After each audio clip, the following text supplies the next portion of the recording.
പുന്നൂർ പഞ്ചായത്ത് അകലാട് ബദർപള്ളി മേഖലയിൽ മാലിന്യ കൂമ്പാരം. പ്രദേശവാസികൾ ദുരിതത്തിൽ. ബദർപള്ളി പടിഞ്ഞാറ് ഭാഗം വാർഡ് നമ്പർ 22-ൽ സ്വകാര്യ വ്യക്തിയുടെ പറമ്പിൽ മാലിന്യ കൂമ്പാരങ്ങൾ കുന്നുകൂട്ടിയിടുന്നതും അറവ് മൃഗങ്ങളുടെ തൊലികൾ ഉണക്കാൻ ഇടുന്നതുമാണ് നാട്ടുകാർക്ക് തലവേദനയാകുന്നത്.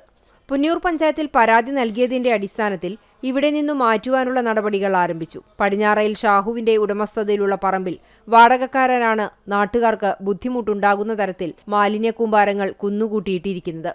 കഴിഞ്ഞ ദിവസം പ്രദേശത്ത് രൂക്ഷമായ ദുർഗന്ധം വമിച്ചതിനെ തുടർന്ന് നാട്ടുകാർ നടത്തിയ പരിശോധനയിലാണ് സംഭവം പുറത്തറിയുന്നത്. അറവ് മൃഗങ്ങളുടെ തൊലികൾ കൊണ്ടുവന്ന് കൂട്ടിയിട്ടതാണ് ദുർഗന്ധം വമിക്കാൻ കാരണം. ഇവ ഇവിടെ ഉപ്പിട്ടുണക്കി കൊണ്ടുപോകാനായിരുന്നു വാടകക്കാരൻ ഉദ്ദേശിച്ചിട്ടുണ്ടായിരുന്നത്. എന്നാൽ ദുർഗന്ധം വമിച്ചതോടെ സകല പദ്ധതിയും പൊളിയുകയായിരുന്നു.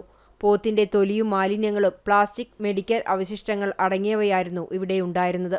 നാട്ടുകാർ പരാതി നൽകിയതിന്റെ അടിസ്ഥാനത്തിൽ ആരോഗ്യ വിഭാഗം, ശുചിത്വ വിഭാഗം, പഞ്ചായത്ത് എന്നിവർ സ്ഥലത്തെത്തി ആവശ്യമായ നടപടികൾ സ്വീകരിച്ചു വരികയാണ്.